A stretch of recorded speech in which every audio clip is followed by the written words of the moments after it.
दिल्ली में हर घंटे एक महिला के साथ शोषण होता है। काम करती हैं औरतें, उनके साथ हर पल शोषण होता है, उन्हें मिनिमम मजदूरी नहीं मिलती है, उनके साथ यौन शोषण होता है, उनका रेप होता है, लेकिन FIR तक दर्ज नहीं की। देश की बेटियां मेडल लाती हैं तो सबसे पहले credit thank you Modi ji बोलो ना, ये बोलने के लिए मोदी जी स्क्रीन पर तुरंत आ जाते हैं। पर जहां देश की बेटियों का बलात्कार होता है, जहां उनके साथ शोषण होता है, तो उनके मुंह पे ऐसे ताला लग जाता है, एक शब्द नहीं निकलता उनके मुंह से। राबिया के केस में भी जो पोस्टमार्टम रिपोर्ट है उसमें बहुत धांधली की गई है, सही पोस्टमार्टम रिपोर्ट नहीं जारी की गई है। क्राइम हो या राजनीति, चुनाव हो या आयोजन, खेल हो या मनोरंजन, अब खुलकर होगी चर्चा हर एक मुद्दे पर। सटीक व बेबाक खबरों के लिए भारतीय न्यूज 24 के साथ जनमन की आवाज। कम्युनिटी से आती है क्या, वो दलित परिवार से आती है, ऐसे घरों से आती है जहां पर उसके परिवार वाले कोई पॉलिटिकल प्रायोरिटी उस तरीके की रसूख नहीं रखते हैं क्या?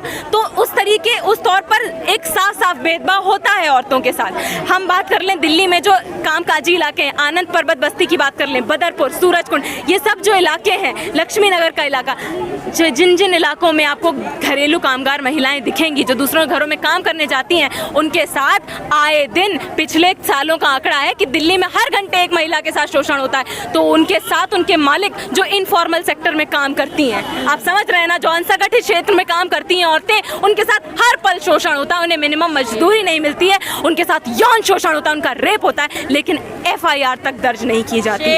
तो साफ सी बात है कि भेदभाव दिखता है कि पुलिस किसका केस दर्ज करना चाहती है, किसका नहीं दर्ज करना चाहती, और दर्ज करती भी है तो आखिर उसको न्याय मिलता है कि नहीं। दिल्ली सरकार से कोई समर्थन मिल रहा है? नहीं। देखिए साफ सी बात है कि अभी तक केजरीवाल, मोदी, शाह की कोई भी सरकारें हों इस केस पर, या आप देख लीजिए किसी भी, जब देश की बेटियां मेडल लाती हैं तो सबसे पहले credit thank you Modi ji बोलो ना, ये बोलने के लिए मोदी जी स्क्रीन पर तुरंत आ जाते हैं। पर जहां देश की बेटियों का बलात्कार होता है, जहां उनके साथ शोषण होता है, तो उनके मुंह पे ऐसे ताला लग जाता है, एक शब्द नहीं निकलता उनके मुंह से।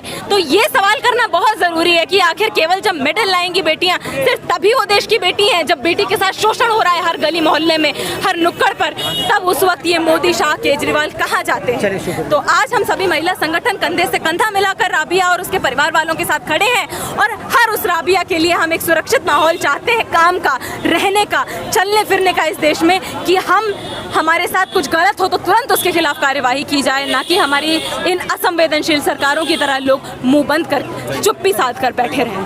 दिल्ली महिला आयोग है, उसने कितनी हेल्प करी है पीड़ित परिवार की? देखिए हम आपको ये बता देते हैं कि इस केस में पिछले केसेस की तरह ही जो दिल्ली में नांगल की घटना हुई थी, दलित माइनर लड़की थी, आपने देखा होगा कि यूपी की तरह ही एक चलन बन गया है इस देश में पिछले सालों में, कि जो रेप पीड़िता है उसको रेप के तुरंत बाद पहली बात तो उसकी पोस्टमार्टम निष्पक्ष जांच की नहीं जाती, और रफा दफा करने के लिए जबरन उसका अंतिम संस्कार कर दिया जाता है। तो राबिया के केस में भी जो पोस्टमार्टम रिपोर्ट है उसमें बहुत धांधली की गई है, सही पोस्टमार्टम रिपोर्ट नहीं जारी की गई है, और पुलिस प्रशासन साफ साफ केवल जिस व्यक्ति ने अपने आप को पुलिस के सामने सरेंडर किया है, मतलब कल्प्रेट के तौर पर, केवल उतने से ही मामले को रफा दफा कर देना चाहती है, क्योंकि वो जांच नहीं करना चाहती। जी, जो हमारे देश में क्या महिलाओं को न्याय जात धर्म के आधार पर मिलता है क्या? देखिए हमारे देश में सबसे सर्वप्रथम तो वर्ग के आधार पर आपको जांच मतलब न्याय मिलने की संभावना है। अगर आप अमीर परिवार से हैं और अमीर में अगर आपके पास पॉलिटिकल भी कुछ आपके पास कॉन्टैक्ट्स हैं, तो एक प्रायोरिटी के बेसिस पे पहली बात तो संभावना ही कम है कि आपके साथ इस तरीके का शोषण होगा। उस कम संभावना में अगर आपके साथ होता है तो आपके पास मतलब पॉसिबिलिटी ज़्यादा है आपको न्याय मिलने की।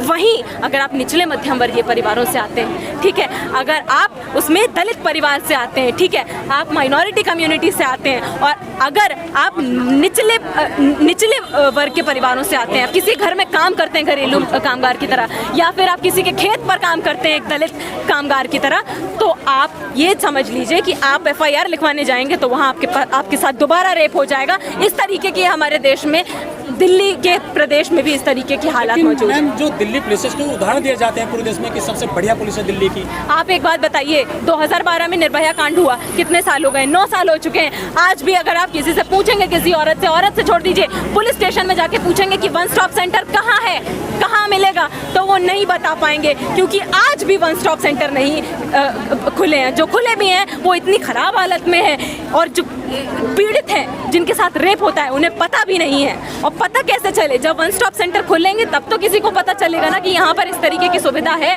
तो जब देश की राजधानी में वन स्टॉप सेंटर नहीं है, तो मेरी बहनें जो यूपी से आती हैं, हरियाणा से आती हैं, बिहार से आती हैं, जो दलित और बहनें हैं मेरी, जब वहाँ जहाँ उनके साथ रेप आए दिन कई बार हो रहा है दूसरे के खेत पर, तो उनको किस तरह से न्याय मिल पाएगा? जब यहाँ पर सरकार तो नारा देती है बेटी बचाओ बेटी पढ़ाओ, कितना सच्चा है वो? देखिए, साफ सी बात है, आज बेटी पढ़ाओ बेटी बचाओ को छोड़ दीजिए, बेटी हटाओ बेटी मिटाओ चल रहा है। वो सभी सरकारें इसमें शामिल हैं, क्योंकि आपदा को अवसर में बदलने में सरकारों ने कोई कमी नहीं छोड़ी।